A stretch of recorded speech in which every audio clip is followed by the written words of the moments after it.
अस्सलाम वालेकुम dear students, मेरा नाम मोहम्मद आसिफ है और इस वीडियो लेक्चर सीरीज़ में जो हम कोर्स पढ़ रहे हैं उसका नाम है आर्टिफिशियल इंटेलिजेंस। स्टूडेंट्स, ये वीक नंबर 9 है और लेक्चर नंबर 15 है। इससे पहले हमने कुछ टॉपिक्स कवर किए प्रीवियस लेक्चर के अंदर। उन टॉपिक्स में हमने लूप को कवर किया। उस लूप के डिफरेंट टाइप्स ऑफ लूप हमने पढ़े। मसलन उसमें सबसे पहले हमने पढ़ा डू स्ट्रक्चर क्या होता है, और उसके ऊपर हमने कुछ प्रोग्रामिंग एग्जांपल सॉल्व किए लिस्प इंटरप्रेटर के अंदर। फिर हमने इसका दूसरा टाइप पढ़ा जो कि था PROG स्ट्रक्चर। ये भी लूप का एक टाइप है जिससे हम लोग लूपिंग का काम ले सकते हैं और जिसके थ्रू हमने कुछ एग्जांपल सॉल्व करके और लिस्प इंटरप्रेटर में। फिर हमने लूपिंग के और टाइप्स देखी जिसमें डू टाइम्स और डू लिस्ट थे। इस पर भी हमने कुछ प्रोग्रामिंग एग्जांपल भी सॉल्व किए थे। फिर हमने उसके बाद पढ़ा LAT कमांड। आखिर में हमने पढ़ा रिकर्जन्स क्या होते हैं, रिकर्जन फंक्शंस क्या होते हैं, और उसके ऊपर कुछ प्रोग्रामिंग एग्जांपल सॉल्व किए लिस्प इंटरप्रेटर के अंदर। तो मोस्टली जो हमने कवर किए टॉपिक्स वो था लूप, LAT एंड रिकर्जन्स। आज जो हम टॉपिक्स पढ़ेंगे इंशाल्लाह वो लूप का एक और टाइप है जिसे हम लोग फॉर लूप बोलते हैं, जो कि बाकी लैंग्वेजेस में हम फ्रीक्वेंटली यूज़ करते हैं। पहले हम उसका सिंटैक्स देखेंगे और उसके बाद फिर उसके ऊपर कुछ प्रोग्रामिंग एग्जांपल देखेंगे लिस्प इंटरप्रेटर के अंदर। तो ये चलते हैं, अपना टॉपिक स्टार्ट करते हैं। लूप क्या होता है वो हम सबको पता है कि इसमें हम लोग आइट्रेशन करते हैं। तो हमारे पास लिस्प में भी कुछ ऐसे लूप सिंटैक्स हैं जिसके थ्रू हम आइट्रेशन करते रहेंगे ऑफ कुछ ऐसे एक्सप्रेशंस की। In its simplest form, it allows you to execute some statement repeatedly until it find a return statement। मतलब ये कुछ स्टेटमेंट को या ऐसे एक्सप्रेशन को रिपीट करता रहेगा जब तक हमारे पास कोई कंडीशन ट्रू या फॉल्स नहीं हो जाती और हम कोई स्टेटमेंट रिटर्न नहीं कर देते। The loop construct allow you to implement a for loop like iteration, a most common in other language। जैसे मैंने कहा कि हम लोग वो टाइप पढ़ेंगे जो बाकी लूप में बहुत बार हम यूज़ करते हैं और बहुत कॉमन है बाकी लैंग्वेजेस के अंदर। जैसे आप लोगों ने C++ पढ़ा होगा, सी लैंग्वेज पढ़ी होगी, जावा लैंग्वेज पढ़ी होगी, C# लैंग्वेज, उसके अंदर हम लोग फॉर लूप यूज़ करते हैं, वहाँ पर ये कॉमन लूप है। इसी तरह लिस्प में भी हम लोग फॉर लूप, हमारे पास उसका सिंटैक्स अवेलेबल है जो आज इस लेक्चर के अंदर हम पढ़ेंगे इंशाल्लाह, जिसमें वो आपको अलाउ करता है कुछ चीज़ों के लिए। मसलन उसमें हम वेरिएबल को इनिशियलाइज करेंगे, मतलब सेटअप करेंगे, स्पेसिफाई करेंगे एक्सप्रेशंस को that will conditionally terminate the iteration. ऐसी बात है, कुछ हमारे पास कंडीशंस होंगे और उसके ऊपर कुछ स्टेटमेंट डिपेंड करेंगे। Specify the expression for performing some jobs on each iteration. Specify the expression and expression for doing some job before the exiting a loop. तो जाहिर सी बात है कि हर लूप के अंदर हमारे पास कुछ ऐसे एक्सप्रेशन होते हैं जो एक कंडीशन के ऊपर डिपेंड कर रहे होते हैं। जब तक वो ट्रू नहीं होता हमारे पास वो एक्सप्रेशन रिपीटेडली प्रिंट हो रहे होते हैं, और जैसे ही आपका कंडीशन ट्रू हो जाए तो कुछ आपके पास रिटर्न स्टेटमेंट होता है। उस रिटर्न स्टेटमेंट वो भी डिपेंड कर रहा होता है। मीन हमारे पास कुछ स्टेटमेंट ट्रू पे डिपेंड करते हैं, कुछ फॉल्स पे डिपेंड करते हैं। इसका सिंटैक्स हम लोग देखेंगे। सिंटैक्स इसका बड़ा सिंपल है। आपको ये नज़र आ रहा है लूप एंड फॉर। लूप के बाद स्पेस है, फिर फॉर आपका आ रहा है। तो लूप इज़ अ कीवर्ड, मतलब पहले हम पैरेंथेसिस स्टार्ट करेंगे, फिर लूप का कीवर्ड है, फिर स्पेस, फिर फॉर FOR। ये दोनों कीवर्ड्स हैं। फिर हमारे पास लूप का वेरिएबल होगा, फिर हमारे पास यहाँ पर सिंटैक्स में फ़िलहाल यहाँ पर इन लिखा गया है, ये भी एक आपका कीवर्ड है। तो कभी हम लोग यहाँ पर इन यूज़ करेंगे, कभी अप टू यूज़ करेंगे, कभी डाउन टू यूज़ करेंगे, कभी बिलो यूज़ करेंगे। अकॉर्डिंग टू द सिचुएशन यहाँ पर हम डिफरेंट कीवर्ड्स यूज़ करेंगे। यहाँ पर आपके पास लेस देन और ग्रेटर देन के अंदर एक लिस्ट लिखा गया है। ये वो बता रहा है कि हमारे पास वो कंडीशन होगी जहाँ आपका जो लूप डिपेंड करेगा कितनी बार वो आइट्रेट करेगा। फिर हमारे पास वो डू एक्शन, मतलब जो हमारे पास एस एक्सप्रेशन ने आइट्रेट होना है, और यहाँ पर आपका लूप की बॉडी ख़त्म हो जाती है। सबसे पहले एग्जांपल की बात करें तो ये लूप बड़ा सिंपल है। तो अगर हमने 0 से लेकर 5 तक या 4 तक आपने न्यूमेरिक नंबर प्रिंट करने हैं तो हम लोग फॉर लूप ऐसे यूज़ करेंगे। मसलन हम लोग लिखेंगे पैरेंथेसिस, उसके बाद लूप का कीवर्ड स्पेस फॉर आई मतलब ये वो लूप का वेरिएबल है।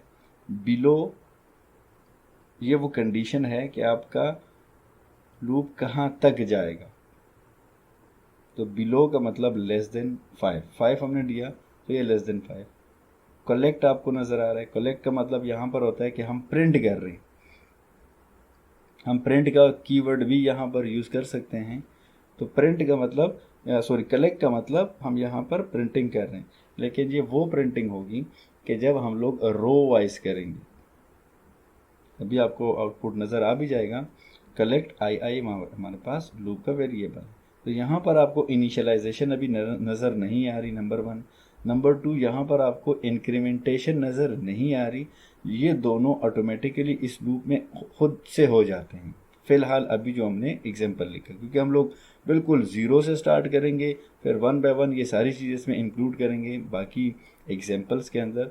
तो मैं चाहता हूँ आप सारे जिसके सिंटैक्स हैं वो देख लें। तो ये आई जो है ये ऑटोमेटिकली 0 से स्टार्ट होगा, मतलब आप कह सकते हैं इनिशियलाइज होगा, और लेस देन मतलब बिलो है तो लेस देन 5 तक ये मूव करेगा, और 1 बाय 1 जो वैल्यू है वो प्रिंट करता रहेगा। इसका जो आउटपुट होगा वो कुछ इस तरह आएगा। पैरेंथेसिस 0 पहले प्रिंट होगा, फिर 1 होगा, फिर 2, फिर 3 एंड 4, क्योंकि लेस देन 5 हमने लिखा है, मतलब बिलो 5 लिखा है हमने। कलेक्ट की वजह से ये रो में प्रिंट हो रहे हैं और पैरेंथेसिस में भी। और अगर हम यहाँ पे प्रिंट यूज़ करते हैं तो वो कॉलम वाइज प्रिंट होगा, 0, 1, 2, 3, 4। अब हमने इसमें 2-3 चीज़ें ऐड करनी है। मसलन इसमें इनिशियलाइजेशन भी ऐड करना है ताकि वो प्रॉपर इनिशियलाइज हो, जहाँ से हम चाहें वहाँ से स्टार्ट हो, और इंक्रीमेंटेशन भी हमारी मर्ज़ी का हो या डिक्रीमेंटेशन अगर ज़रूरत पड़े तो। सो लेट्स सी, इसी सिंटैक्स को हमने डिवाइड किया कुछ हिस्सों में with the help of colon. हमने लूप लिखा, फिर कोलोन फॉर आई लिखा, फिर कोलोन बिलो 5 लिखा, और फिर कोलोन हमने कलेक्ट आई लिखा। तो वही स्टेटमेंट है जो हमने इससे पहले यूज़ किया, लेकिन इस दफ़ा हमने इसके कोलोन्स यूज़ किए हैं डिफरेंट जगहों पर। तो नंबर 1 ये हम क्यों कर रहे हैं, क्योंकि हम चाहते हैं इसकी ये जो 1 लाइन स्टेटमेंट है हम उसको हिस्सों में डिवाइड कर लें, ताकि हम इसमें फिर अपनी मर्ज़ी की इनिशियलाइजेशन भी कर सकें, और फिर इसमें हम डिक्रीमेंट या इंक्रीमेंटेशन भी अपनी मर्ज़ी का डाल सकें। ऊपर में हम नहीं डाल सकते, यहाँ में आप डाल सकते होंगे, आगे इंशाल्लाह आप देखेंगे। नंबर 2 आपने ये करना है कि फॉर से पहले आपने कोलोन यूज़ करना है, वरना ये सिंटैक्स एरर आएगा। अगर आप लूप स्पेस और कोलोन डालते हैं और फिर यहाँ पर फॉर के बाद स्पेस डालते हैं तो फिर आपके पास, और फिर आप लूप फॉर लिखते हैं तो आपके पास एरर आएगा। इसी तरह बिलो के बिल्कुल साथ आपने कोलोन रखना है। इसी तरह कलेक्ट के बिल्कुल साथ, बिल्कुल उससे पहले आपने कोलोन लिखना है, कोलोन के बाद विदाउट स्पेस कलेक्ट लिखना है, वरना ये एरर करेगा, सिंटैक्स एरर। जैसे इसको प्रिंट करेंगे ये सेम आउटपुट देगा, लेकिन डिफरेंस इन दोनों में ये है कि अब हमारे पास हर स्टेटमेंट अलग अलग आ गई। अब आगे हम इसमें अपनी मर्ज़ी के इंक्रीमेंटेशन, डिक्रीमेंटेशन या इनिशियलाइजेशन ऑफ अ वेरिएबल डाल सकते हैं। अब आप यहाँ पर इस एग्जांपल में देख रहे हैं, लूप हमने दोबारा स्टार्ट किया, फॉर मतलब कोलोन के साथ फॉर आई। अब इसमें हमने फॉर आई के बाद इनिशियलाइजेशन यूज़ किया कि हमने कोलोन फ्रॉम हमारे पास कीवर्ड है, जैसे हम लोग एक्स असाइनमेंट ऑपरेटर 1 लिखते हैं, तो यहाँ पर हमने 1 से इनिशियलाइज किया, बिलो 5 एंड कलेक्ट आई। अब इसमें हमने एक चीज़ ऐड कर दी जो कि इनिशियलाइजेशन है। तो अब ये लूप 1 से स्टार्ट होगा इंस्टेड ऑफ 0 से, तो इसका आउटपुट आपका निकलेगा 1 2 3 4 और पैरेंथेसिस में 1 होगा क्योंकि कलेक्ट है। आगे जाकर हम लोग प्रिंट के थ्रू भी प्रिंटिंग करेंगे, तो आपकी मर्जी, आप दोनों यूज़ कर सकते हैं। नेक्स्ट एग्जांपल में देखते हैं। तो loop again colon for I from 1, ठीक है, अप टू। अब हमने बिलो की बजाय अप टू यूज़ किया। अप टू का मतलब less than or equal to and collect आई। अब आप यहाँ पर इन कीवर्ड्स को देख रहे हैं। अप टू का मतलब होगा less than or equal to, दूसरे से पहले हमने बिलो यूज़ किया लेस देन। अब वहाँ पर ना इंक्रीमेंटेशन थी ना डिक्रीमेंटेशन, तो ये जो बिलो है या अप टू है ये हमेशा इंक्रीमेंट बाय डिफ़ॉल्ट होगा, इंक्रीमेंट। अगर आपको डिक्रीमेंट चाहिए वो आप कैसे करेंगे? अगर आप लोगों ने वो स्टेटमेंट डिक्रीमेंटेशन का फ़िलहाल नहीं डाला तो उसके लिए आप कोई और कीवर्ड यूज़ करेंगे, लेकिन फ़िलहाल हम इसको देखते हैं। तो अप टू का मतलब अब ये 1 से स्टार्ट होगा और 5 तक ये सारे प्रिंट करता रहेगा। नेक्स्ट एग्जांपल में अगर आप देखते हैं, फॉर आई फ्रॉम 1, हमने यहाँ पर एक और कीवर्ड का इंट्रोडक्शन करवाया, वो है डाउन टू। लेट से मैंने -5 तक जाना है और कलेक्ट आई। अब डाउन टू मतलब हम लोग वापस नीचे जा रहे हैं। डाउन टू इंग्लिश का वर्ड है, बड़ा सिंपल है। तो अब हमारे पास यहाँ पर इंक्रीमेंट करने की बजाय ये डिक्रीमेंट करेगा 1 बाय 1। तो ये स्टार्ट होगा 1 से, फिर 0, फिर -1, फिर -2, क्योंकि ये डिक्रीमेंट करता रहेगा। हम चाहें तो 10 से स्टार्ट करके 0 तक कर सकते हैं, यहाँ पर हम 0 कर देंगे तो 10, 9, 8 वगैरह वगैरह वो प्रिंट होता रहेगा। लेकिन ये डाउन टू की वजह से वो डिक्रीमेंट होगा ऑटोमेटिकली। जब तक हमने इसमें फिजिकली डिक्रीमेंट या इंक्रीमेंट नहीं डाला, तो ये जो कीवर्ड्स हैं ये डिसाइड करेंगे कि हमने इंक्रीमेंट करना है या डिक्रीमेंट होना है। तो बिलो और अप टू इंक्रीमेंट कर रहे हैं, डाउन टू जो है वो डिक्रीमेंट करता रहेगा। तो जैसे ही हम इसको प्रिंट करते हैं तो ये 1, फिर 0, फिर -1 वगैरह वगैरह, ये -5 तक प्रिंट करता रहेगा। तो इसमें हम लोग डिक्रीमेंट कर रहे थे। अब इसमें हम देखें तो हमने यहाँ पर इंक्रीमेंटेशन भी इंक्लूड कर दिया। इंक्रीमेंट बाय 2 कर रहे हैं, बाय 2 कोलोन बाय 2, ये कंडीशन के बाद। For I, loop for I from 1। अब ये ज़रूरी कि आप हमेशा 1 से स्टार्ट करें, लेकिन यहाँ पर मैंने 1 से स्टार्ट किया है। आप लोग 10 से भी स्टार्ट कर सकते हैं, 20 से भी स्टार्ट कर सकते हैं। अप टू का मतलब जाहिर सी बात है कि हमने 10 तक जाना होगा, 10 इंक्लूडेड है इसमें। By 1, by 2, by 3, it's depends on the situation कि आप कौन सा इंक्रीमेंट यूज़ करना चाहते हैं।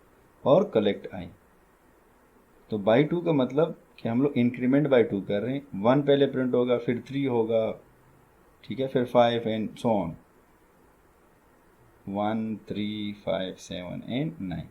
फिर आपके पास कंडीशन फॉल्स हो जाएगी और ये वापस आ जाएगी। अब हम आगे मूव करते हैं। तो ये तो बड़े सिंपल प्रोग्राम्स थे और उसका सिंटैक्स हमने डिस्कस किया। आगे जाकर हम कम्प्लेक्स एग्जाम्पल करेंगे, तो उसके लिए हमें कुछ ग्लोबल वेरिएबल की ज़रूरत पड़ेगी।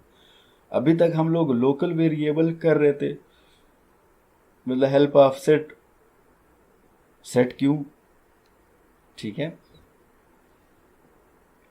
तो ग्लोबल वेरिएबल की पहचान ये होगी कि उसे आगे और पीछे जितने भी हमारे पास वेरिएबल होगा उसके स्टार लगा होगा। लेट्स से अगर x है तो स्टार x स्टार, यहाँ पर नंबर्स हैं तो स्टार नंबर एंड स्टार, ये ग्लोबल वेरिएबल को डिफाइन करने का मतलब है।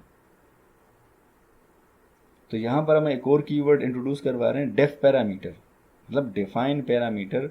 जैसे हम लोग सेट क्यों करते थे, इसी तरह हमारे पास ये एक कीवर्ड है जो कि इस ग्लोबल वेरिएबल को इनिशियलाइज करते हैं। अब इसमें हम लोग क्या डाल रहे हैं, हम इसमें एक लिस्ट ऑफ वैल्यू डाल रहे हैं, जैसे आप यहाँ पर नज़र आ रहे हैं 1, 2, 3, 4 एंड 5।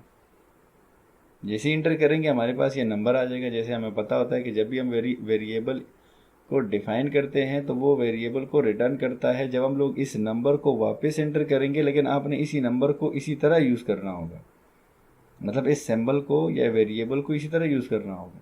ये नहीं कि आप सिर्फ नंबर लिख लें और स्टार छोड़ दें, स्टार के साथ आपने यूज़ करना होगा। फिर जैसे ही इंटर करेंगे आपके पास वैल्यू आ जाएगी 1 2 3 एंड 5 अप टू ये जो लिस्ट है पूरा आ जाएगा। दूसरा, हमने एक ग्लोबल वेरिएबल जिसका नाम सिंबल है उसको हमने इनिशियलाइज किया और उसके अंदर एक लिस्ट में कुछ एलिमेंट स्टोर कर दिए, तो हमारे पास एक नंबर आ गया और एक सिंबल आ गया। लेट से अगर हमने इन सिंबल्स को प्रिंट करना है वन बाय वन तो हम इस तरह पढ़ेंगे। अब हम एक्चुअल उस सिंटैक्स की तरफ जा रहे हैं जो हमने स्टार्ट में पढ़ा था। Loop for I in keyword है हमारे पास, फिर हमने सिंबल यहाँ पे लिखा। अब सिंबल हमारे पास एक लिस्ट है, इसके अंदर हमारे पास एक लिस्ट है जैसे यहाँ पर गिवन है कलेक्ट ऑफ आई, तो यहाँ से वन बाय वन एलिमेंट यहाँ पर मूव करता रहेगा। यहाँ से मूव फर्स्ट ए आ जाएगा तो ए कलेक्ट आई तो ए प्रिंट हो जाएगा, फिर बी, फिर सी, फिर डी, फिर ई, तो वन बाय वन यहाँ से प्रिंट होता रहेगा। जैसे हमारे पास यहाँ पर एलिमेंट्स ख़त्म हो जाए इस लिस्ट के अंदर जो सिंबल के अंदर मौजूद हैं, हमारे पास लूप ऑटोमेटिकली ख़त्म हो जाएगी। तो यहाँ पर हमारे पास कंडीशन भी ये सिंबल है, इंक्रीमेंट भी ये सिंबल है, स्टार्टिंग भी ये सिंबल है। तो जैसे ही हम इसको प्रिंट करेंगे हमारे पास आ जाएगा सिंपल ABCDE। हम ये क्यों कर रहे हैं? क्योंकि हमारे पास कुछ एग्जाम्पल, कम्प्लेक्स एग्जाम्पल हैं, बुक में भी अवेलेबल है जो रेफरेंस बुक है, और आपके पास इस तरह के और भी एक्सरसाइज में कुछ क्वेश्चंस मिलते हैं जो डू स्ट्रक्चर या PROG स्ट्रक्चर से हो तो जाते हैं, लेकिन वहाँ आपको ज़्यादा मेहनत करने की ज़रूरत होती है और यहाँ आपको वो बड़े सिंपल आराम तरीके से हो जाते हैं। अच्छा, यहाँ तक जो हमने पढ़ा वो काफ़ी है। अगर इस लेक्चर में किसी का क्वेश्चन हो तो आप मुझसे पूछ सकते हैं, क्योंकि इस लेक्चर में हमने सिंपल सिंटैक्स डिस्कस किया और कुछ प्रोग्रामिंग एग्जांपल हमने देखे कि हम लोग कैसे स्टार्ट लेंगे फॉर लूप पर। अभी इंशाल्लाह नेक्स्ट लेक्चर में हम इसको और डीप पढ़ेंगे ताकि हम वो कम्प्लेक्स एग्जांपल सॉल्व कर सकें। अगर आपको कोई क्वेश्चन है इस लेक्चर में तो आप मुझसे पूछ सकते हैं। मेरे ईमेल एड्रेस है asif@northern.edu.pk। थैंक यू, अल्लाह हाफिज़।